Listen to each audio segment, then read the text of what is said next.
Nagrywasz? A dokąd zabierze nasz prom? Nie, jeszcze raz. A dokąd zabierze nas prom?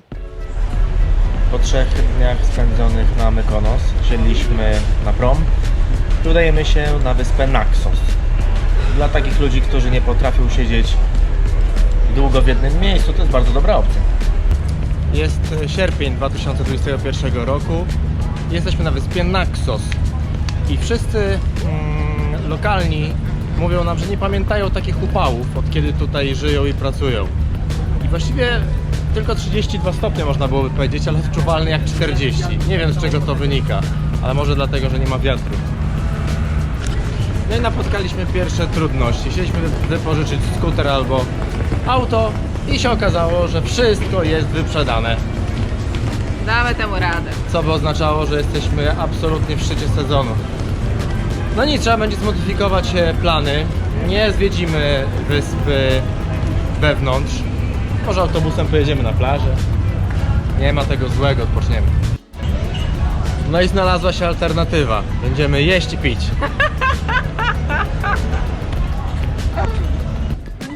Pani w hotelu zarekomendowała nam, żebyśmy się zgubili w uliczkach Starego Miasta. Ale bez rekomendacji i tak zawsze to robimy. Nazywają to tutaj labiryntem.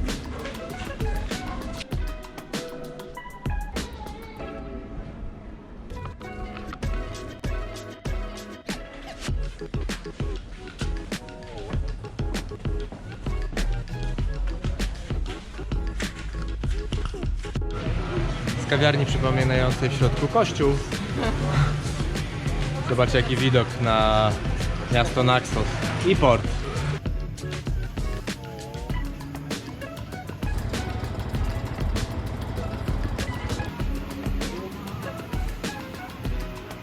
To, co wydawało mi się kościołem, okazało się być zamkiem, ale weneckim.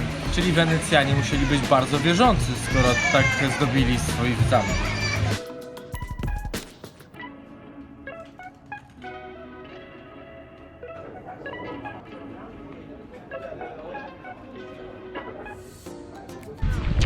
Niech w tle zapozuje nasza rezydencja, w której mieszkamy. Całkiem niezła. Bardzo dobre. A jeszcze pochwalimy się, jaki ma widok.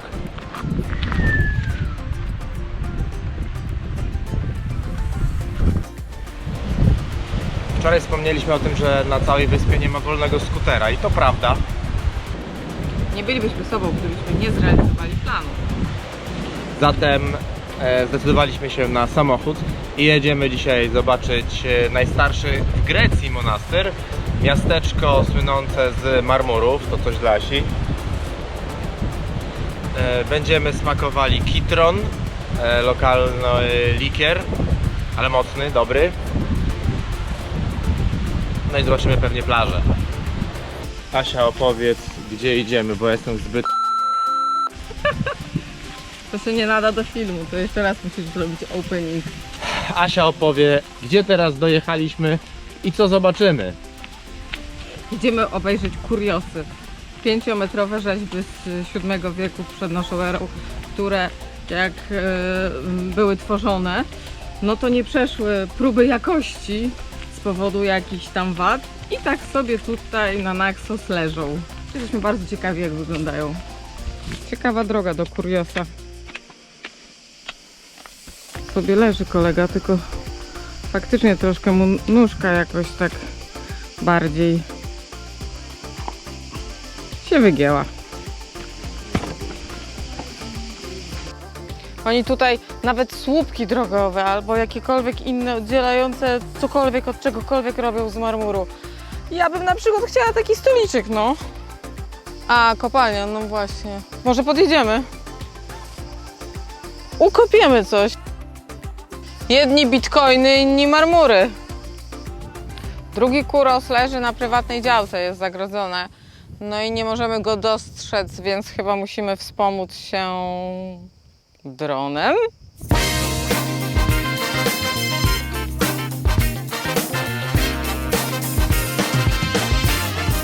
W poszukiwaniu kuriosa zatrudniliśmy nawet nasz prywatny Air Force One.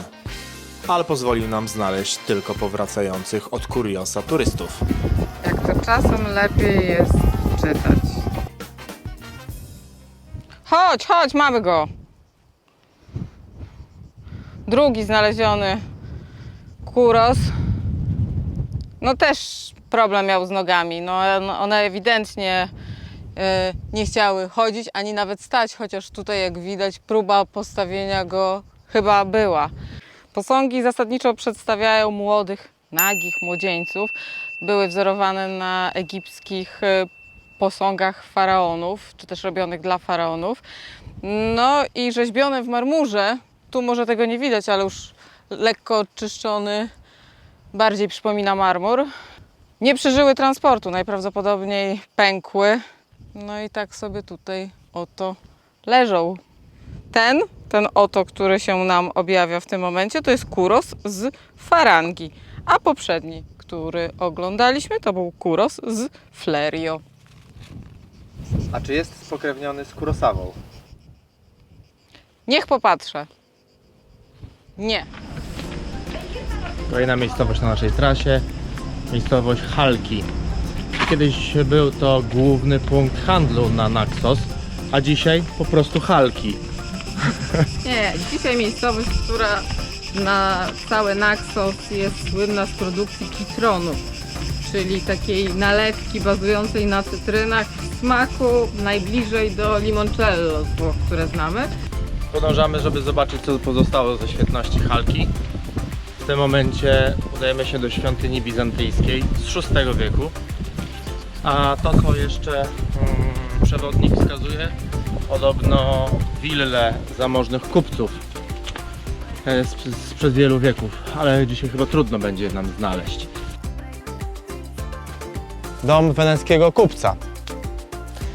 Do kupienia można kupić, ale widzę, że do drobnego odświeżenia trzeba byłoby trochę zainwestować.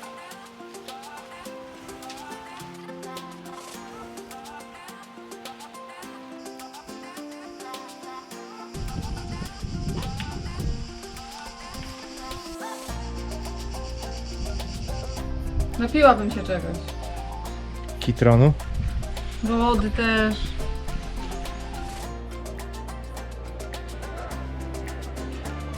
Będąc w miejscowości Halki, nie sposób nie spróbować tego, czym ta miejscowość słynie. Otóż siedliśmy nawet w barze o nazwie Kitron. No i cóż mieliśmy zamówić, jak nie owe kitrony. Okazało się, że są 3. Pierwszy zielony, najsłodszy i najmniej procentowy.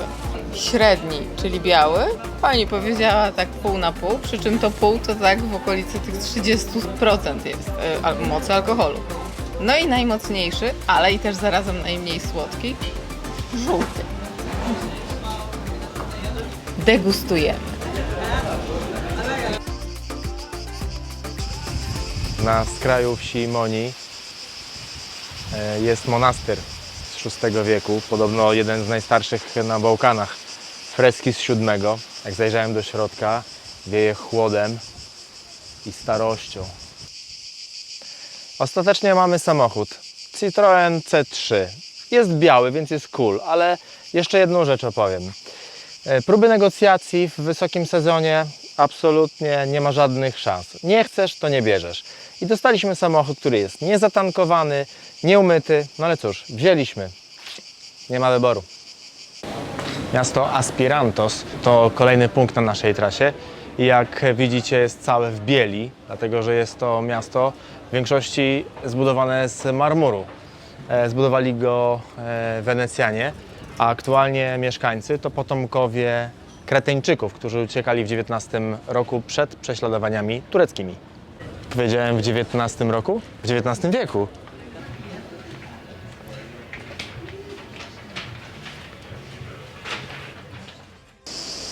Jaskinia Zeusa. Mamy do niej wedle przewodnika 2 km.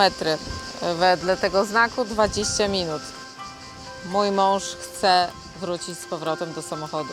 To nieprawda, że jestem niechętny takim wycieczkom. To są pomówienia. Ale nie poddajemy się. To znaczy ja się nie poddaję. Oby było warto, bo będę musiała mocno przepraszać. Minęło około 10 minut, a groty nie widać. Nawet chyba nie ma nadziei na razie. Nie ma nadziei. Po 15 minutach Asia stwierdziła, że nie idzie dalej, bo faktycznie w klapeczkach taka droga ścieżką górską nie było zbyt bezpiecznie. Ja jeszcze kontynuowałem kolejne kilka minut. No i nie wiem, jest jakaś grota za mną, zobaczymy, czy to jest ta. Po drodze mijałem tylko kozy.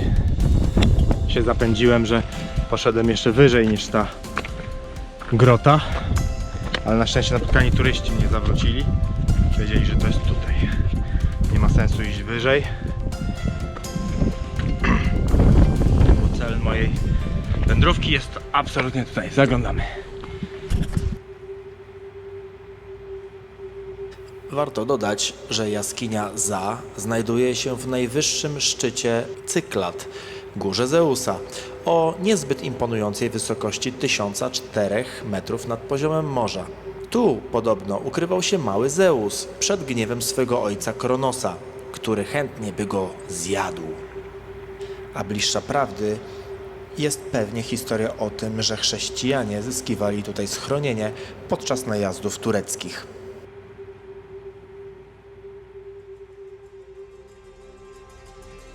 Jaskinia zdobyta. Teraz pytanie, czy Asia na mnie czeka w połowie drogi, bo zabrała klucze do samochodu. Umie się ustawić, dziewczyna.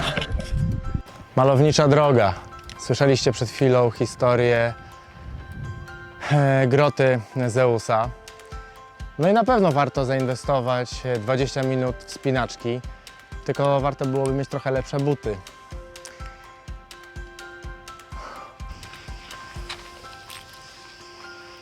Obiecałem marmur z Naxos.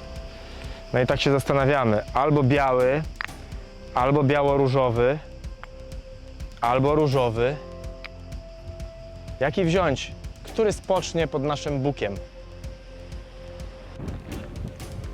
W oczekiwaniu na prom, który zabierze nas z wyspy Naxos, ostatni rzut oka na Portare, czyli łuk świątyni Apollina, która nigdy nie została dokończona. Ale nie wygląda na to jakieś super ruiny. Dzisiaj wygląda to raczej na symbol wyspy Naxos. Mam nadzieję, że już obejrzeliście nasz film o wyspie Mykonos i dla szybkiego porównania. Wyspa Naxos jest znacznie większa. Myślę, że atrakcji turystycznych jest podobna ilość, natomiast to, co ujmuję, jest dużo tańsza. I na pytanie, czy warto odwiedzić Naxos, zawsze odpowiemy, że warto. Prawdopodobnie prom, który nas zabierze z wyspy Naxos. A dokąd zabierze nas prom? Zobaczycie w następnym odcinku.